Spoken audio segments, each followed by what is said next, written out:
Hello, and thanks for joining us. Coming up on today's show.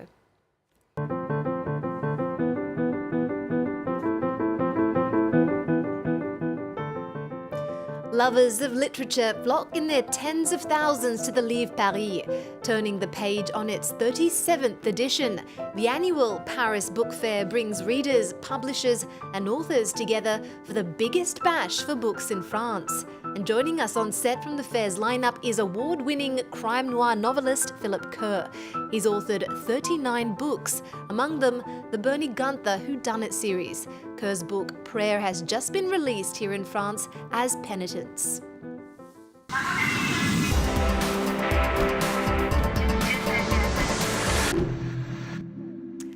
Philip Kerr, thank you very much for joining us. Pleasure. You're in town for the Paris Book Fair. Yep. Now, for those watching who won't be able to make the talk that you'll be giving alongside Spanish writer Victor Delabo, tell us, what are your top tips for budding writers? Never give up. Don't listen to people. Don't listen to advice. Just finish the book. Carry on. Listen to your own imagination. People tell you all the time when you're a kid, you've got an overactive imagination, as if that's somehow a crime. Well, just don't listen to people like that and trust your own imagination. That's my major piece of advice. And for you, who's got it right? What's the best book you've ever read? Oh, God. The best book I've ever read, apart from my own, probably, I would say, well, two, actually. Probably, and I'm not just saying this because I'm in France. One is Les Miserables by Victor Hugo, which I think is just an astonishing piece of work, and Great Expectations by Charles Dickens. Wonderful book. Well, for more on the Livre Paris, let's cross live to Shauna Bhattacharya, who's at the fair for us. Shauna, what can we expect from this year's edition? Well, I'm here at France's biggest temporary bookstore for the next 4 days. Livre Paris is going to welcome some 150,000 visitors, as you said, with thousands of authors as well. They'll be meeting each other, there'll be book signings, there'll be debates, there'll be roundtable discussions, and it's also a very international event with about 50 countries represented, most of all, of course, Morocco, which is the guest of honor this year. And for the first time in the 37 years of the Paris Book Fair, it's an Arab language country that is getting the spotlight. So I'm standing actually at the Morocco Pavilion. It is the biggest pavilion in the book fair, 450 square meters. And as you can see, they had a really nice idea this year. They would, so these are pages of books that you can see behind me in Arabic, of course, but also in French and in Amazigh, which is a Berber language. And actually you can pick a page of any of these pages and you can take it inside and pick up as many as you like, and you can get them bound for your own personal copy of a book, the Morocco Book Fair here in Paris this year. Thank you, Shauna. We'll let you go back to browsing those books there and enjoying the exhibition. Now, Philip, right after the Paris Book Fair, you'll be hitting the road in the US to support Prussian Blue. Yeah. And that's the 12th book in the Bernie Gunther series. Book one came out in 1989. Now, the crime caper is set in Hitler's Nazi Germany. What keeps you coming back to that part of history? Well, I would say habit, but it's more than that, actually. I sort of have a kind of enduring fascination with that time in history. It seems to me that it's probably one of those great watershed moments in history. And in a way, I sort of think so much of modern times are defined by what happened then. So in the beginning, it was an attempt to kind of understand what it was like to be an ordinary German going through that. And now it's become something slightly more philosophical.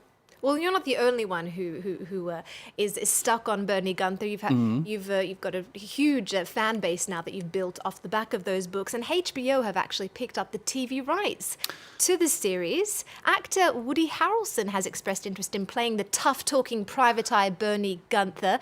What's your take on that? Who do you see in the role? Well, over the years, and I've been writing these for 30 years, actually, I've spoken to various people who were interested in playing them. I believe at one stage Arnold Schwarzenegger was interested. John Voight's been interested. So each decade it kind of changes a bit as to who's a popular actor. I would have to say currently of the crop of modern actors who are around, probably someone like Michael Fassbender would be perfect because he's half German. He's a terrific actor, and he's got that kind of wonderful gleam in his eye, which when he plays someone who's sort of morally ambiguous, like say Magneto in the X-Men, you can see that.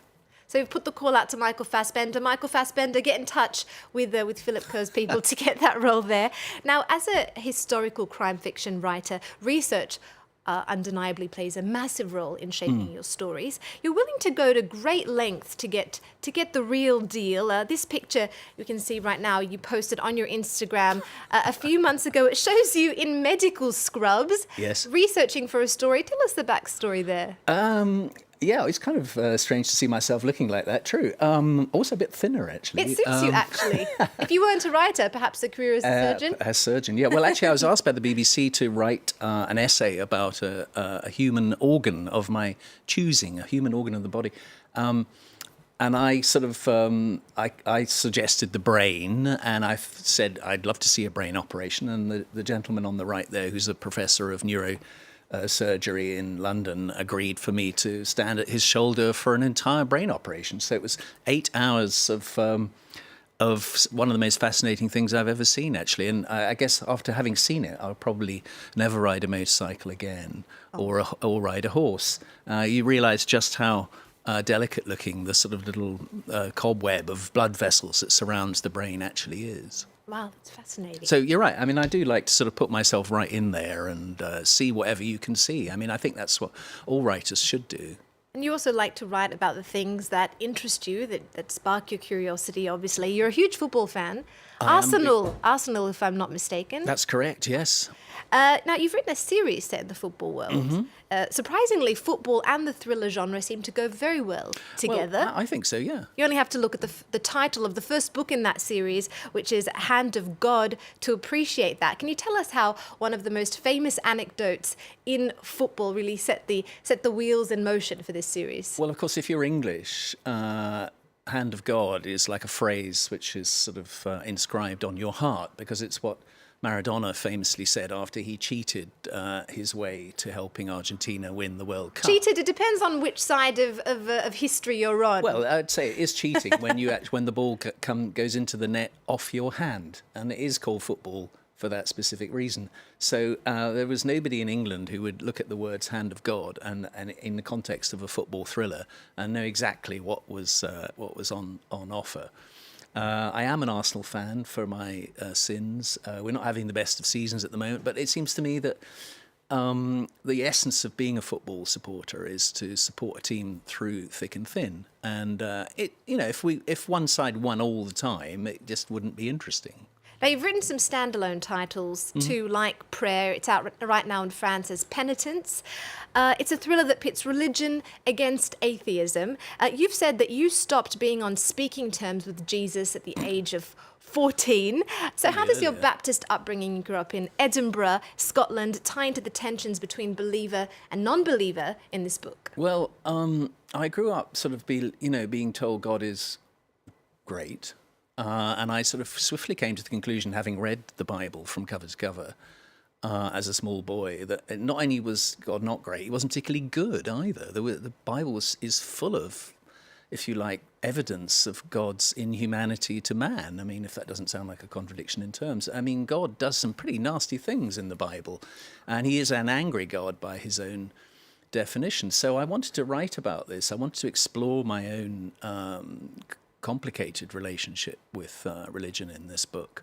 And it seemed to me that writing about prayer was a way to do it, because, of course, people believe in the power of prayer up to the point when it actually comes to meeting an unbeliever. And this is, of course, something that we're familiar with increasingly in view of recent events. You kind of think, well, if God really did exist, he could look after his own his own problems, and he could look after disrespect, if you like. And it's when man takes it into his own hands to sort of avenge God's reputation that we have a problem. On to something a little bit less complicated, Sure. we could say. You also write books for young readers under the name P.B. Kerr sometimes. The latest is The Most Frightening Story Ever Told. How do you tell stories differently for a younger audience? Well, I would say it's a bit like being Matisse, actually. It's learning what to know to leave out of the picture. And this is, I guess, what makes Matisse such a great artist. Similarly, for the writer, it's knowing what you can dispense with. And, you know, all those kind of self-indulgent things that writers love to do, like huge, long descriptions of things, you know, kids don't have any patience with. So I love writing for children because it's like pure creative writing. Well, thank you, Philip, for sharing that with us. We'll have to catch up with you at the Livre Paris, and that's all we have time for. French readers can pick up Penitence, or Prayer as it is in the Anglo world, and check out the latest Bernie Gunther, Prussian Blue. Don't forget the Paris Book Fair is on until March 27th, and it's not just for bookworms. There are interactive exhibitions, stalls, live music, all in all fun for the whole family. And remember our website, find us on social media. Stay tuned, more news coming up on France 24 right after this. Bye for now.